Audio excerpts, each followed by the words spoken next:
Hari inkuru nyinshi cyane mu gisata c'umutekano ziriko ziravugwa mu vya politike ndetse n'izindi nkuru ziriko ziravugwa cyane mu muryango wa General Alengiyome Bunyoni. Tugize imisi tubaha amakuru y'ubugwayi bwa Bunyoni, aho bivugwa ko Bunyoni ari muri koma, abaganga bariko barakora ibishoboka vyose kugira bashobore kumugarura, ariko uyo Bunyoni tuvugana no mwanya akaba asa n'uwapfuye, ariko abaganga bakaba bakiriko baragerageza, kuko kubabizi neza Bunyoni ariko arafashwa guhemana vya vyuma, akaba ari mu vyitwa ICU canke intensive care unit. Ni ahantu bashira abantu baremvye cane batagishobora kwifasha ko bashobora guhema, ahubwo bakaba bafashwa n'indembe. Uyo rero akaba ari mu bantu baremvye cane, aho umwanya n'umwanya Bunyoni bashobora gutangaza ko yapfuye. Umugore wiwe nawe yamaze gusa n'utubwenge, turaza kubigaruka ko mu makuru yacu hanyuma, ariko tubanze tugaruke kuri amwe mu makuru ari kuvuga irya nino, aho tugira tubabwire kucuka kibi kiriko kiribonekeza mu bihangange mu biro vy'umukuru w'igihugu. Perezida Ndayishimiye Varisito ibintu ntibigiye koroha. Procureur wa Bujumbura nawe yamaze kubogozwa, harimwo igipfungu cyinshi cane. Mutiyo Procureur yoba yabogojwe kubera iki? Ese mu biro kwa Perezida Ndayishimiye haravugwa ibiki? Vyoba bimeze gute? Nivyo tugira tugaruke ko muri kano kanya, ndetse n'andi makuru atandukanye ariko aravugwa. Umushikiranganje w'ubutungane yarabogoje Procureur yoba yaguye mu mutego w'abakozi b'ibiro vy'umukuru w'igihugu canke yabikoze ku kutamenya. Ibi vyo biraza guherera hehe? Imvo n'imvano y'ibi vyose yoba ari iyihe? Hari intambara y'amafaranga iriko iravugwa mu bihangange mu butegetsi. Iyi ntambara ninde azoyitsinda? Umukuru w'igihugu arashobora guca aboguza umushikiranganje w'ubutungane inyuma yo kumenya ukuri canke aravyihoza? Regideso iremera guheba imiliyoni z'ababa 37. Uwopfunzwe acare kugwa, bega Procureur arashobora gusubizwa mu mabanga? Ivyo nivyo bibazo bihambaye vyo kwibaza muri ino nkuru irimwo ico twokwita intambara idasanzwe mu bihangange mu butegetsi. Iyo ntambara ikabivugwamwo amazina akomeye gushika no mu biro vy'umukuru w'igihugu. Ni inkuru ndende twashize mu mice itatu, ariko mu ncamake twobabwira ko umushikiranganje w'ubutungane Artemoni Katihabwa yarabogoje Procureur wa Bujumbura, benshi bavuga Rirare Kabezi, akaba yitwa Niyonzima Patrice nkuko biri mu ikete ryo kuwa 14 z'ukwezi kw'icumi 2025. Mu vyo yamuhoye ngo nuko yoba yafashe umuntu adatanze umutahe ngo kumufata kandi atanabimenyesheje abamukurira. Uwo munyagihugu avugwa ko yafashwe nawe yitwa Nduwimana Donatien. Iyi ngingo rero ishobora gutera intambara idasanzwe. Ukuri nukwahe? Vyose vyavuye kuki? Intandaro ya vyose nifatwa n'ipfungwa rya Nduwimana Donatien arongo yishira hamwe Takido Company. Mu vyo rikora harimwo ihinguriro ry'amazi yitwa Top Water riri mu Rubirizi hafi y'uruzi Muzazi, aho kandi ni hafi y'irindi shira hamwe ryitwa Kandi Water naryo nyene rikora amazi. Ikico turaza no kukigaruka ko mu nkuru. Tubabwire ko gushika no munsi uwo Donatien Nduwimana apfungiwe mu ibohero rikuru rya Mpimba inyuma y'amanyanga menshi yakoze, harimo guherana amafaranga y'abandi yo mu mabanki be n'amanyanga yo kwiba amazi. Ishira hamwe Regideso nkuko tugira tubirabire hamwe kimwe kimwe. Ubwa mbere iryo shira hamwe rigishingwa, Donatien Nduwimana yaritanguranye n'uwitwa Vedaste Ntirampeba nk'umugenzi wiwe. Ubu yarahunze, ariko batanguye atabikoresho bikwiye bafise byo guhingura amazi. Aho urongo yishira hamwe Kandi Water yitwa Claude Nduwarugira vyarashika akabatiza akabaha bimwe mu bikoresho byo guhingura amazi. Ubwa mbere bakoresha amazi ya Regideso mu buryo bwemewe n'amategeko, ariko mu nyuma baciye bakatisha amazi barayiba kugira bayakoreshe batariha. Navyo turaza kubishika ko imbere.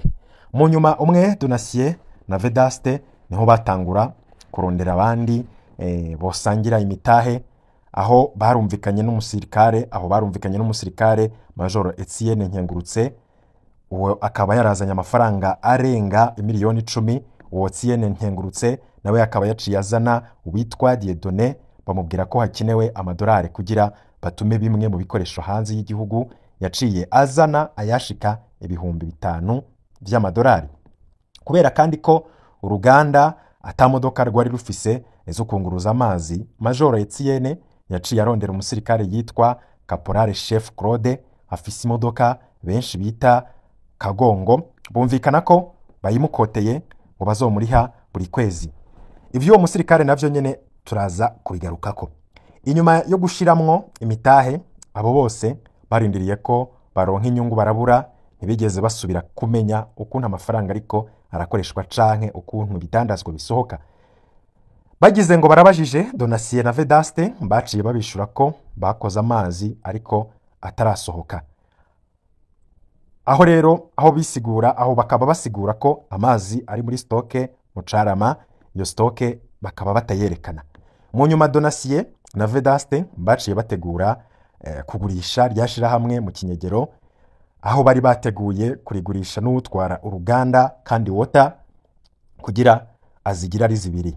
Ariko aho kandi Donatien yaciye agenda muri banki agurana amafaranga ashika imiliyoni 200, yerekanye iryo shira hamwe ntiyasubiye kuboneka, yaciye atangura kwinyegeza ibanki.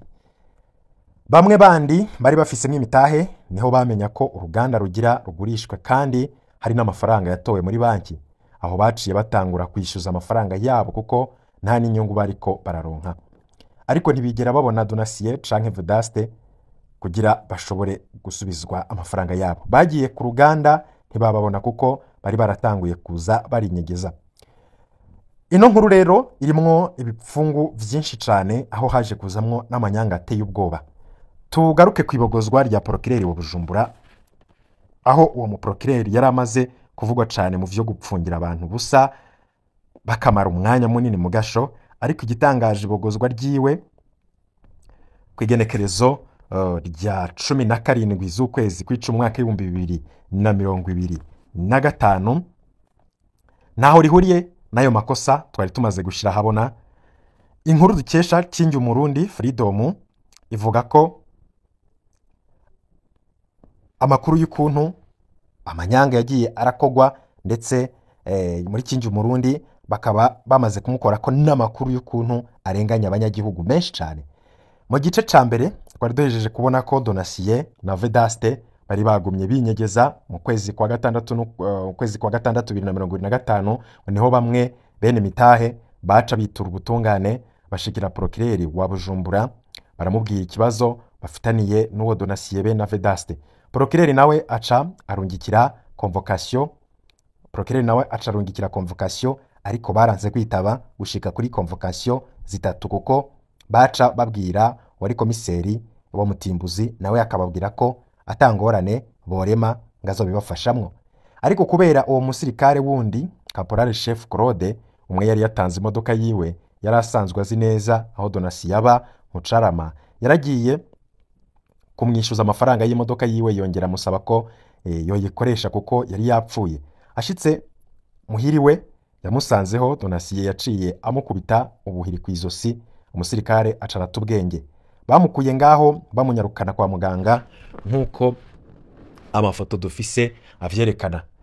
Mu nyuma kwigenekerezo rya 18 z'ukwezi kwa gatandatu 2025 niho bamwe bene imitahe baca basubira kwitura Procureur, aho basanze Procureur atariho ari, aca abwira umucamanza yitwa Desire kubandikira manda zibiri, imwe ya Donatien iyindi ya Vedaste kugira barengutswe imbere y'ubutungane.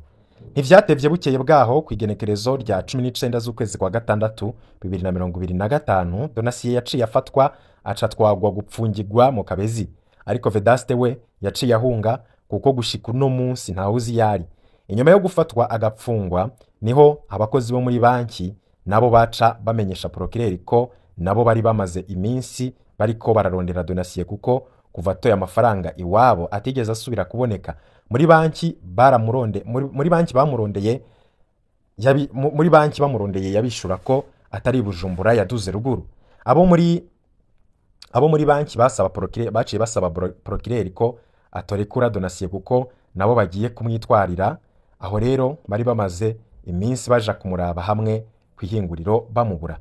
Ariko dusubiye inyuma gato, Donatien yagifatwa yaciye yemera kuba ararishe amwe mu mafaranga y'abanyamitahe, aho yarabarishe abasubiza imitahe bari baratanze muri Tadico Company, ariko naho Donatien yari yaragerageje kuriha, Procureur yagumye amupfunze kuko banki nayo yari yamaze gushikana ibirego kugira imyitwarire. Ikindi naco nuko Procureur yari yamaze kumenya ibanga ry'amanyanga yakozwe muri iryo hinguriro mu kwiba amazi ya Regideso, kuko bagumye bakoresha amazi baja kudandaza, bakomeje gukoresha amazi baja kudandaza batariha, aho rero yashaka ko babanza kwishikira kuri urwo ruganda kuraba ibyayo mazi.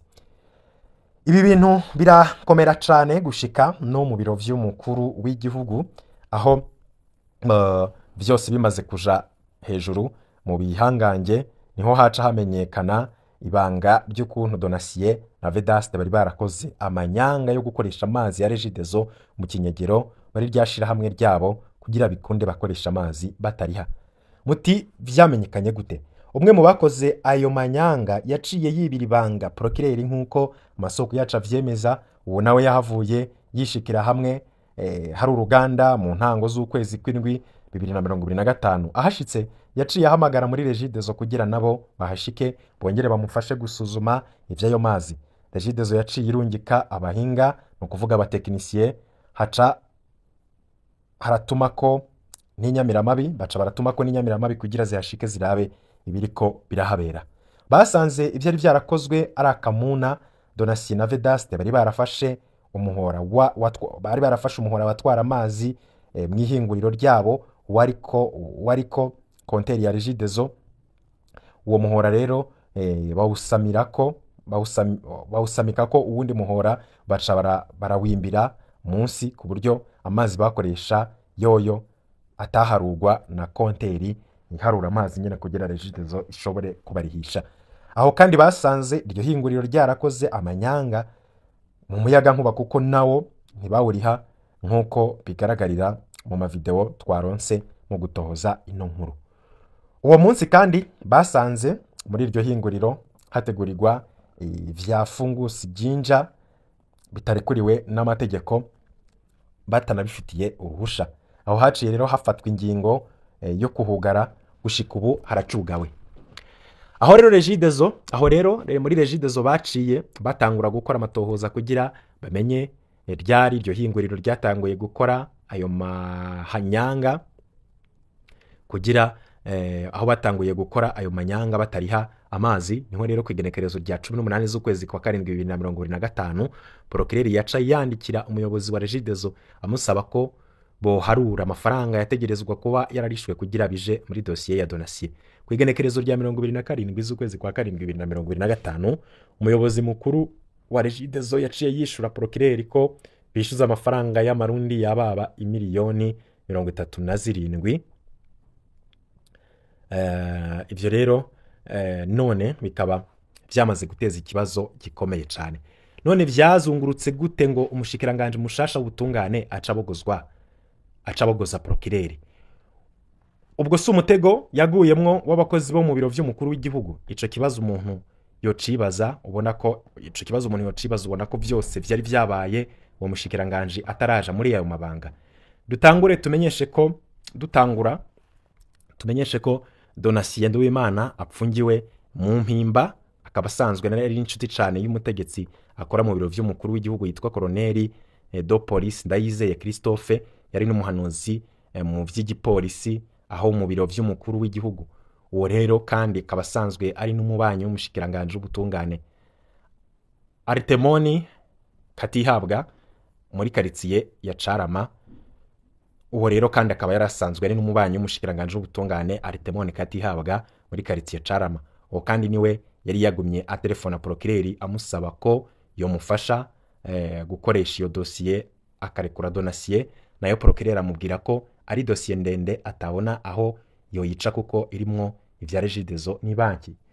Colonel de Police Ndayizeye Christophe amaze kubona ko umugenzi we Donatien yapfunzwe inyuma y'ayo manyanga yose, akabona Procureur ntaco amufashije, bagumanya agashavu kuri Procureur Nyonzima Patrice.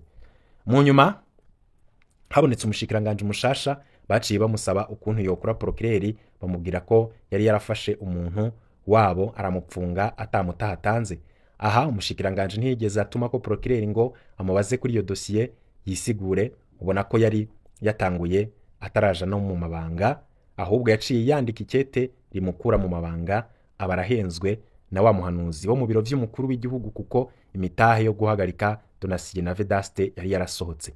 Ikindi naco uwo mushikiranganje yihenze ko ntiyigeze abaza no muri Regides ukuntu abahinga basanze rishira hamwe rya Donatien yarakoresha amazi n'umuyaga nkuba ryivye, eka ntiyigeze anabaza vyinshi kuri rino shira hamwe rya Donatien kuko gushika ubu atanuruhusha rifise rwo gukora ivyo ryakorera aho hantu harimwo ivya Fungus Jinja.